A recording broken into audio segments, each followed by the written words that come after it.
ሰላም ጤና ይስጥልን እንደምን አላችሁ የትንሿ ሲኒማ ቤተሰቦች ዛሬም ፈታ የምትሉበትን አሪፍ የሆነ ፊልም ይዤላችሁ መጥቻለሁ እስከመጨረሻው አብራችሁን ቆዩ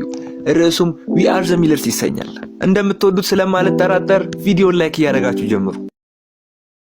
ፊልሙም ሲጀምር ዴቪድ የተባለው እጽ አዘዋዋሪ ወጣት የሚሸጣቸውን እጾች ቦታ ቦታ እያሳዘ ነበር ዴቪድም የሚኖረው ብቻውን ነበር አንድ ቀንም ዴቪድ ወደ አንድ ሰፈር እጽ ለመሸጥ ይሄዳል ሰፈሩም ዘረፋና ግድያዎች በጣም የሚከናወኑበት ነበር ከዚያም የሆኑ ዱርዬዎች አንዲት ወጣትን ያላትን ነገር እንድታመጣ ሲያስገድዷት ኬኒ የሆነ ቦታ ቆመው ያያቸዋል ከዚያም ለሷ ለመደረብ እየሮጠ ወደነሱ ሲሄድ እሱንም አንድ ላይ ጨምሩና ይመቱታል በዚህ ሰዓት ዴቪድ እጹን ለመሸጥ እዛ ሰፈር ስለነበረ ነገሩን ያይና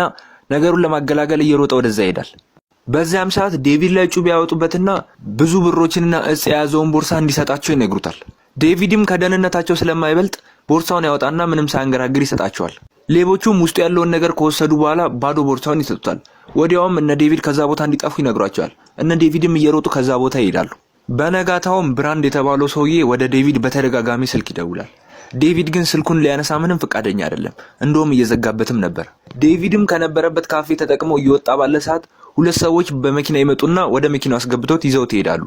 በጣም ትልቅ ወደ ሆነ ቤዝመንት ውስጥ ወደሚገኝ ቢሮ ይወስዱታል ቢሮውም የብራንድ ነበር በዚህ ሰዓት ብራድ $4000 እንደሰጠውና እጽ እንዲያመጣለት ተዋውለው እንደነበርና ምንም አይነት እጽ እንዳላመጣለት ይነግረዋል በዚህ ሰዓትም ዴቪድ ትላንትና ማታ ዘረፋ እንደተካሄደበት ይነግረዋል ብራድ ግን ምንም ሊሰማው አልቻለም ነበር በዚህ ሰዓት ብራድ ለዴቪድ ሁለት ምርጫዎችን ይሰጠዋል እሱ የሚለውን ትዕዛዝ መፈጸም አሊያም ደግሞ ሞት